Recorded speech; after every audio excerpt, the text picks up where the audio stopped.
Hingga pada akhirnya dia pun direkrut oleh agensinya dengan cara yang tidak terduga. Zayat menceritakan bagaimana Wan Kul Jeksu memberikan. Dan cerita dari Suzy ini juga nggak main-main loh. Dia itu ditemui di kamar mandi cuy. Hi everyone, I'm Isul Kim. Welcome back to my YouTube channel. Guys yang lagi nonton, gimana kabarnya hari ini? Apakah dalam kondisi yang baik-baik saja? Atau mungkin ada dari teman-teman yang lagi dalam kondisi enggak baik-baik aja nih. Entah itu karena lagi sakit, lagi galau, atau lagi banyak banget nih masalahnya. Apapun itu, tetap semangat ya guys. Don't give up. Waiting.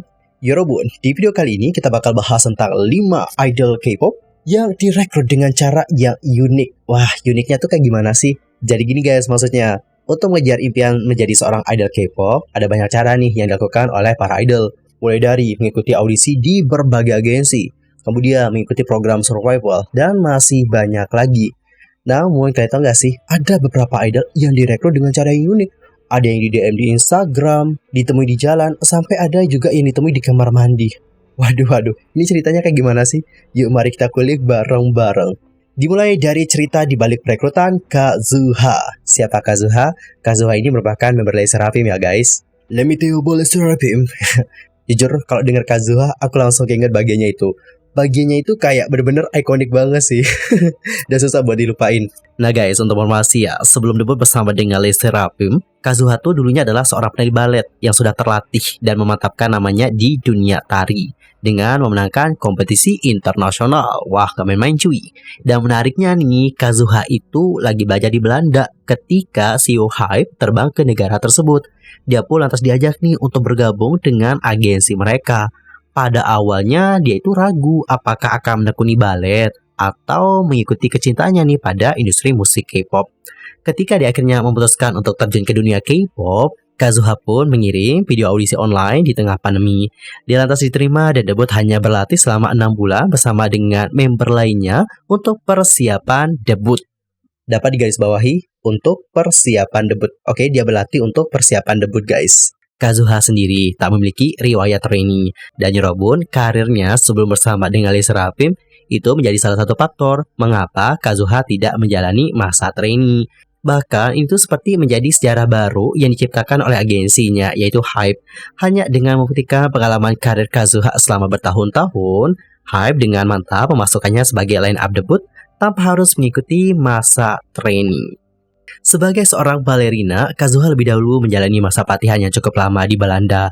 Lewat wawancaranya dengan majalah Elle Korea pada tahun 2022, dirinya juga menyebutkan bahwa sejak kecil dia sudah memiliki keinginan untuk tampil di depan khalayak umum. Bahkan sorak-sorak penonton merupakan salah satu mimpinya sejak kecil. Dan gak ada alasan khusus kenapa dirinya mengubah jalan karirnya dari seorang balerina menjadi seorang idol K-pop. Menurutnya nih, sikapnya yang fleksibel dan ambisius berhasil membawanya memiliki beragam karir seperti saat ini. Dan dia sangat menyukai hal tersebut. Berikutnya adalah cerita dari Sehun EXO.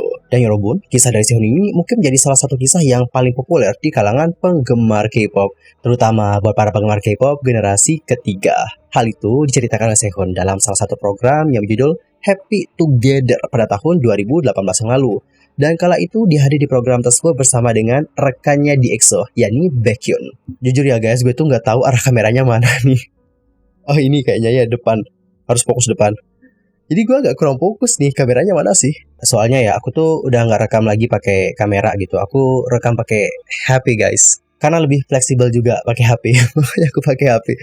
Tapi agak kesulitan juga ya menentukan arah lihatnya kemana gitu. Alright, abaikan tentang itu dan kita akan fokus lagi ngebahas tentang Sehun. Jadi guys, dalam program itu Sehun mengatakan kalau ceritanya itu berawal saat dirinya itu masih kecil dan duduk di bangku sekolah dasar. Sehun lantas bercerita nih bahwa beberapa wanita mengikutinya sepulang sekolah, lalu memberikannya kartu nama, dan mereka juga lantas meminta nomor telepon ibunya. Sehun lantas berkata, jadi aku bilang pada mereka kalau ibuku bilang padaku untuk tidak memberikan nomor telepon pada orang asing. Aku pun melanjutkan berjalan pulang dan mereka terus mengikutiku. Akhirnya aku memberikan nomor telepon ibuku dan pulang.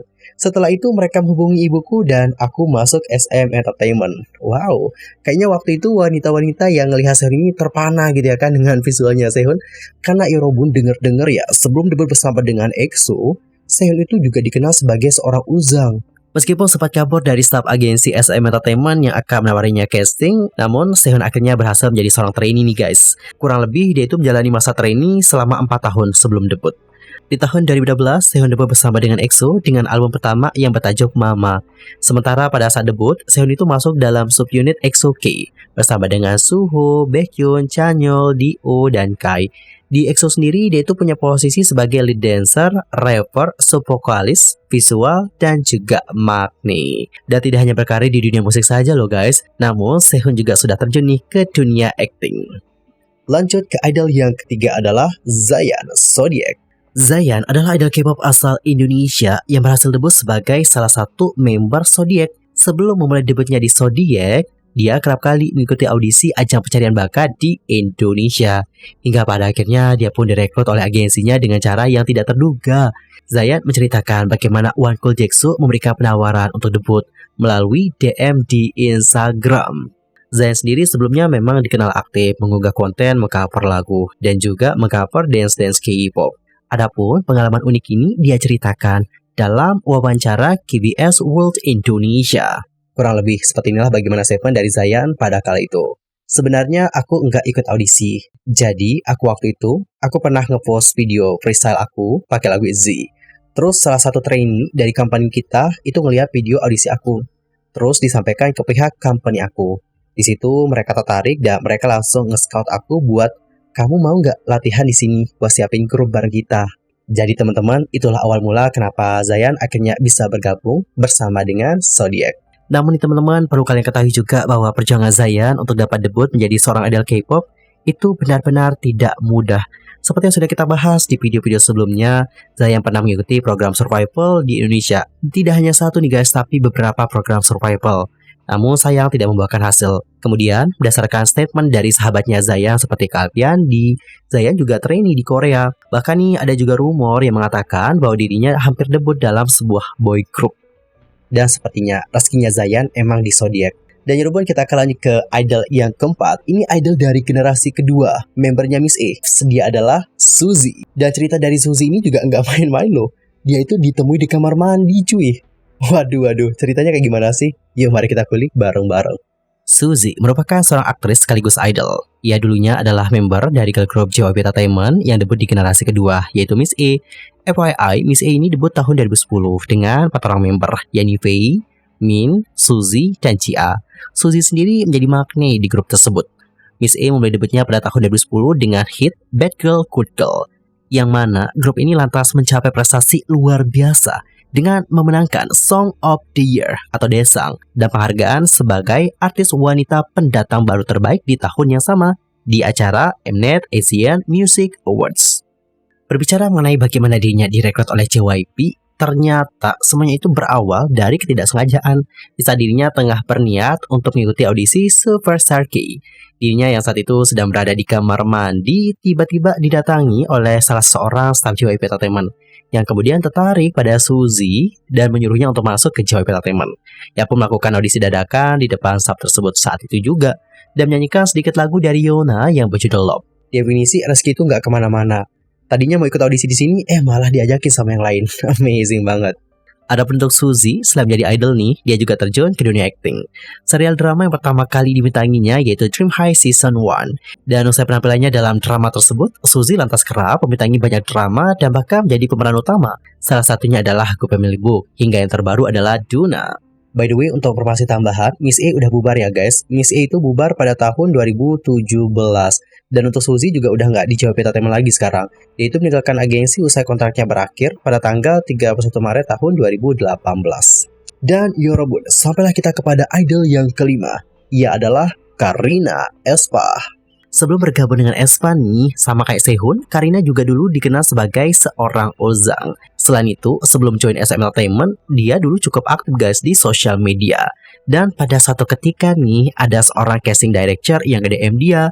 Karina sendiri sempat mengira bahwa dirinya sedang menjadi sasaran penipuan nih, dikarenakan direkrut melalui via DM. Namun nih teman-teman, meskipun pada awalnya dia emang cukup ragu gitu ya kan, apakah ini benar atau enggak, pada akhirnya dia pun join SM Entertainment. Dirinya pun lantas menjalani masa trainee selama 4 tahun sebelum debut. Di tahun 2019 nih, dia itu menjadi penari cadangan lo atau back dancer untuk Taemin Shiny selama pertunjukan langsung singlenya yang bertajuk Watch. Di awal tahun 2020, Karina dan juga Kai tampil dalam promosi untuk Hyundai Tucson. Barulah pada tanggal 17 November 2020, yang melakukan debut bersama dengan aespa dengan lagu yang bertajuk Black Mamba. Alright teman-teman, itulah 5 idol K-pop yang direkrut dengan cara yang unik. Dan dari kelima idol K-pop ini, manakah yang menjadi favorit kalian? Antar komennya di kolom komentar. Dan siapa lagi nih idol K-pop lain yang juga menurut kalian mereka itu direkrut dengan cara yang unik? Komen dong di kolom komentar. Siapa tahu kita bisa buat part kedua. Oke? Anyway, cukup sekian ya untuk hari ini. I'm Soul Kim pamit dan aku juga mohon maaf nih jika ada kesalahan. Baik itu dalam ucapan, sikap, tindakan, dan maybe ada kesalahan informasi. Mohon koreksi ya guys. Sampai jumpa dan selamat beraktivitas. Happy weekend and goodbye everyone. Bye-bye.